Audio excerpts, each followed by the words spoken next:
आज स्टेज पे आपको तो ज़्यादा ठंड लग रही होगी आज बीच में तो स्टेज से ज़्यादा ठंड तो उधर है बीच में आज।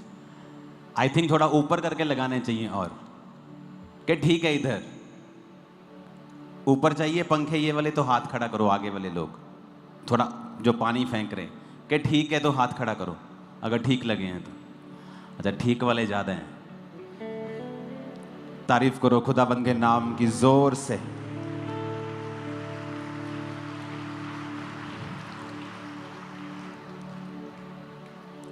अपने हाथ को उठा के कहो आज मैं वायदा करता हूं जो कुछ मैं सुनूंगा मैं उसे ग्रहण भी करूंगा और दूसरों को भी सुनाऊंगा। यीशु मसीह के सामर्थी नाम में हम मांगते हैं। एक बात पक्की है कि परमेश्वर अगर सबसे ज्यादा इंटरेस्टेड आपकी किसी चीज में है तो वो है आपकी स्पिरिचुअल लाइफ।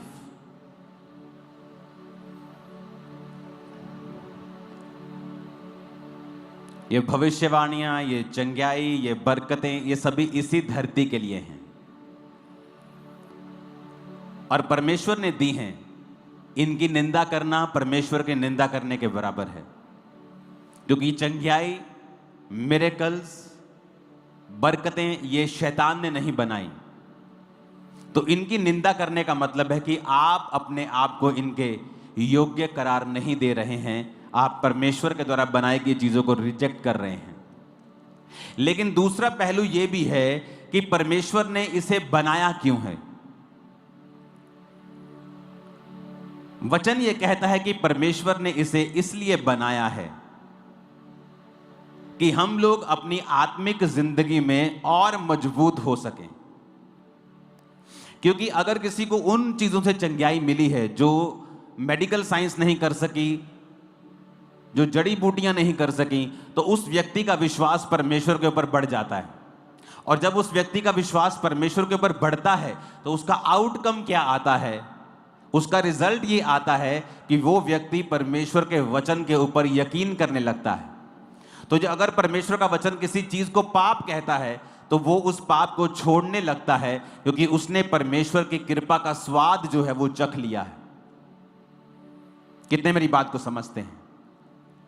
मैंने अपनी लाइफ में नोटिस किया है लोगों को लगता है कि जिन चर्चिस में मिरेकल्स नहीं होते लोग वचन पे ध्यान देते हैं वो ज्यादा आत्मिक हैं। लेकिन इसके उल्टा है। जो लोग हीलिंग्स और मिरेकल्स को देखते हैं और वचन को सुनते हैं वो ज्यादा स्पिरिचुअल चीजों पे ध्यान दे पाते हैं। क्यों? क्योंकि उनके सामने ऐसे प्रमाण होते हैं जो ये प्रूफ करते रहते हैं उसको कि यीशु मसीह जीवित परमेश्वर है। वो वचन से वो भटकता नहीं। उसे पता है कि जो कुछ मैं सुन रहा हूं ये वाकई में रियल है। नहीं तो जो बातें हैं वो बहुत से लोग करते हैं। बहुत से अन्य लोग भी बातें बहुत बड़ी बड़ी करते हैं। उनके पास भी बड़ी बड़ी स्टोरीज हैं सुनाने की, चमत्कार की स्टोरीज, बड़ी बड़ी बातों की कहानियां। पर उनके जो लोग हैं वो धरती के ऊपर उन चीजों को देख नहीं पाते हैं, एक्सपीरियंस नहीं कर पाते हैं। पर जो क्रिश्चियन लोग हैं, आप लोग हैं, जब आप ऐसी बातें बाइबल से सुनते हैं कि परमेश्वर ने ये मिरेकल कर दिया, परमेश्वर ने ये हीलिंग की और आप आज के दिन में भी उसे पूरा होते हुए देखते हैं, ये आपकी स्पिरिचुअल लाइफ को स्ट्रांग करता है। आमीन। लेकिन ये चीजें इसलिए हो रही हैं कि परमेश्वर का जो असल मकसद ये है कि आपकी स्पिरिचुअल लाइफ स्ट्रांग हो। और स्पिरिचुअल लाइफ को स्ट्रांग करने का भी एक मकसद है कि आप अपने उद्धार में बने रहें। आप स्वर्ग जा रहे हैं, आपको आज पता है। क्या हो अगर कल आप गुनाह कर ले तो फिर तो आप नहीं जा रहे। परसों आप व्यभिचार में पड़ जाएं फिर तो आप नहीं जा रहे। तो वचन आपको आत्मिक जिंदगी, मजबूत आत्मिक जिंदगी हेल्प करती है आपकी कि आप उद्धार में बने रहें। और हीलिंग्स और मिरेकल्स और परमेश्वर की पावर हेल्प करती है कि आप स्पिरिचुअल लाइफ में बने रहें। तो ये एक दूसरे के साथ जुड़ी हुई चीजें हैं। कितने मेरी बातों को समझ रहे हैं।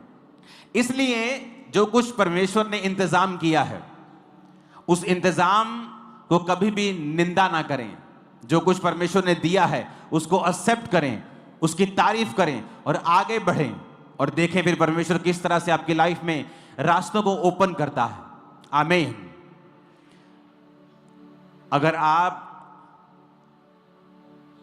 इस पूरे यूनिवर्स में धरती को देखेंगे तो जो पेन की नीब होती है वो भी बड़ी है, धरती उससे भी छोटी है। सूर्य धरती से 13 लाख गुना बड़ा है, मतलब ऐसी पृथ्वी 13 लाख इकट्ठी हो जाए तो सूर्य के समान है। और सूर्य इतना छोटा है तारा, सूर्य से भी कई लाख गुना तारे हैं जो चमकते हैं, जो जल रहे हैं, जो बड़े हैं, जो परमेश्वर ने बनाए हैं। ऐसे प्लैनेट्स बनाए हैं जो जिन पर हीरों की वर्षा होती है। ऐसे प्लैनेट्स हैं जो पूरे के पूरे हीरे के बने हुए हैं।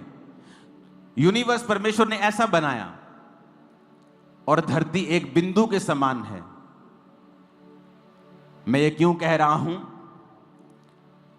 कि आपको ये समझ होनी चाहिए कि आपकी लाइफ, आपकी जो जिंदगी है, आप इसे पूरी तरह से समझ नहीं सकते जब तक आप परमेश्वर के कदमों में नहीं आए। अमृतसर मीटिंग के दौरान जब मैं पुलपिट पे गया तो परमेश्वर ने मुझसे कहा इनको बोल। मैं वो तैयार करके नहीं गया था, जो तैयार वचन था वो और था। परमेश्वर ने कहा इनको बोल, अगर ये मेरे साथ वफादार नहीं होंगे तो ये झूठ पर यकीन करने लगेंगे। कोई आगे बोलेगा भैन जी आ बहुत सोहनी स्कीम है एक, देखियो तुसी इन्ने पैसे लाने तुहाडे इन्ने बन जाने। आप फंस जाएंगे। आप वो काम करेंगे जिनमें आपको फ्यूचर में कर्जे का सामना करना पड़ेगा। आप वो काम करने लगेंगे जो आपको नुकसान करेगा फ्यूचर में।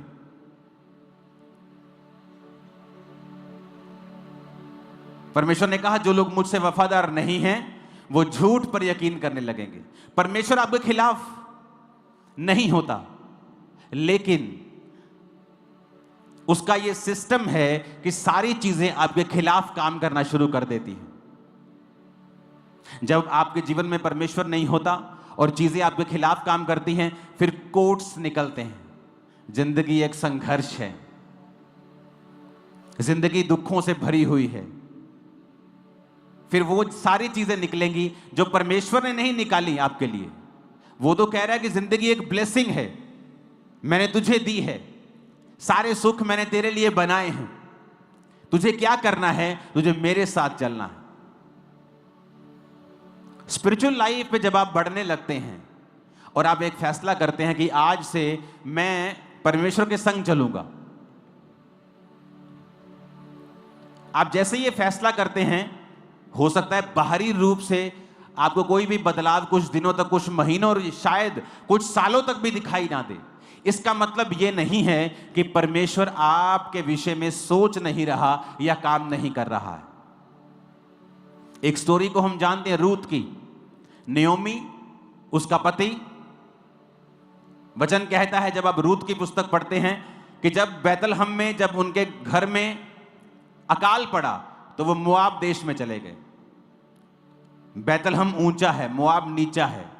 स्पिरिचुअल मतलब है जब आपकी स्पिरिचुअल, आपकी आत्मिक, आपकी क्रिश्चियन लाइफ में कोई दिक्कत होती है, आप उस दिक्कत को मोआब जाकर, अपनी आत्मा में नीचे जाकर, प्रेयर लाइफ को बंद करके, खुदा के वचन को तोड़कर उस प्रॉब्लम को सॉल्व करने की कोशिश कभी मत करें। बैतलहम का मतलब है रोटी का घर। रोटी के घर में अकाल पड़ गया। कई बार आपकी क्रिश्चियन लाइफ में उल्टा हो जाता है। आप हीलिंग का प्रचार करते करते खुद बीमार हो जाते हैं। इसका मतलब यह नहीं है कि परमेश्वर का वचन खत्म हो गया या उसका असर खत्म हो गया या वो नाकाम हो गया। इसका मतलब यह है कि परमेश्वर आपको कुछ सिखाना चाहता है। अब जब वो मोआब देश में चले गए तो उसका पति मर गया। उनको अकल आनी चाहिए थी कि जिस मौत के डर के मारे हमने अपना देश छोड़ा, यहोवा की आराधना करना छोड़ के उस देश में आ गए जिससे परमेश्वर नफरत करता है। वो मोआबी जाति में आ गए जो बाप और बेटी से पैदा हुई थी, जिससे परमेश्वर नफरत करता है। उस जाति में हम आ गए, अपनी आत्मिक जिंदगी को छोड़ दिया,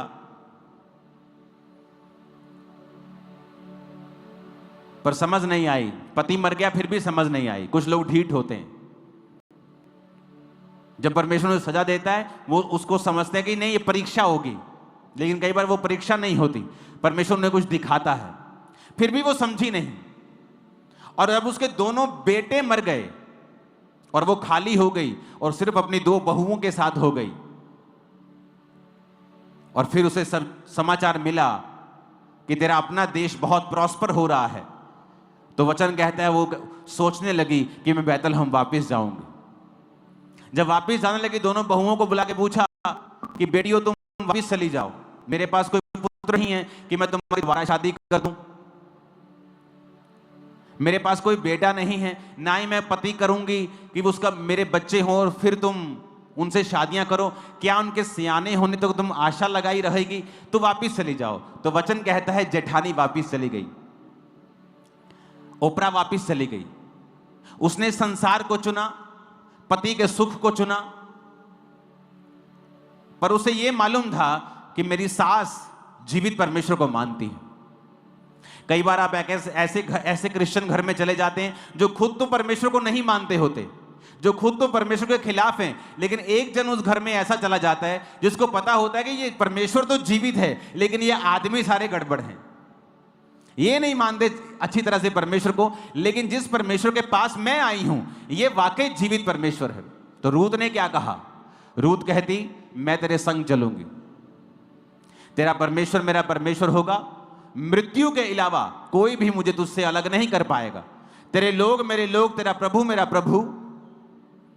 और जब सास नयोमी ने देखा कि ये जो कह रही है दिल से कह रही है और अपने फैसले पे अडिग है, तो वचन कहता है कि वो मान गई कि ठीक है तू मेरे संग चल। वापिस पहुंचे, जैसे वो नगर में वापिस पहुंची तो पूरे नगर में वचन कहता है हलचल मच गई। ऐसे ही लिखा है, हलचल मच गई। हलचल मच गई तो लोगों ने कहा देखो नयोमी आई है, नयोमी आई है। और नयोमी ने क्या कहा? मुझे नयोमी ना कहो, मुझे क्या कहो? मुझे मारा कहो।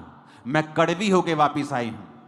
क्यों कड़वी होके आई हूं? क्योंकि मैंने अपनी स्पिरिचुअल लाइफ पर ध्यान नहीं दिया। मैं अपनी जिंदगी के मसलों को सॉल्व करते करते, मेरा परिवार अपनी जिंदगी के मसलों को सॉल्व करते करते आत्मा के खिलाफ हो गया, वचन के खिलाफ हो गया, संगति के खिलाफ हो गया। और देखो जो कुछ हम पाना चाहते थे खुदा को छोड़ के, हम सब कुछ गवा के आए हैं। और मुझे मारा कहो उसने कहा, मुझे कड़वी कहो, नयोमी ना कहो।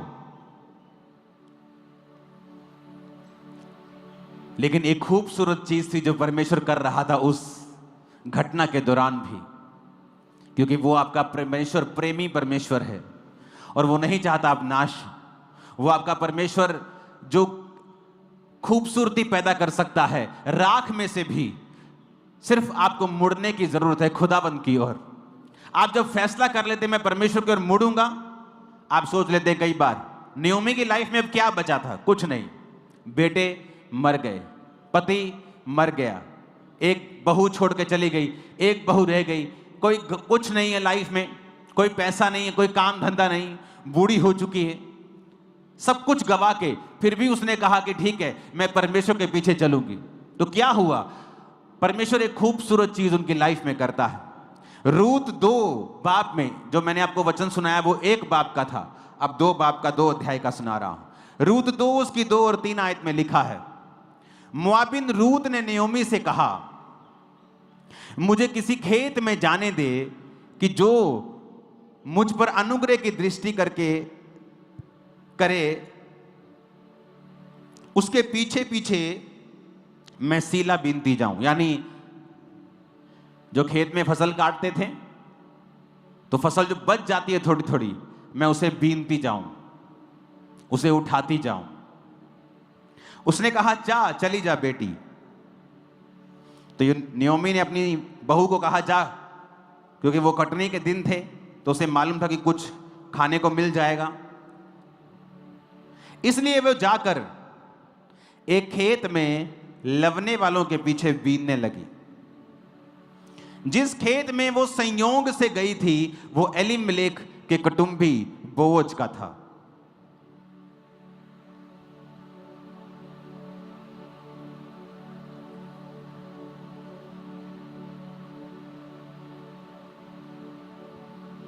हालेलुया। अब ये बड़ी ध्यान देने वाली बात है। वचन कहता है यहोवा की आंखें धर्मियों की तरफ लगी रहती हैं और उसकी पलकें तुम्हें नित्य जांचती हैं। हमेशा तुम परमेश्वर की निगाहों के नीचे होते हो।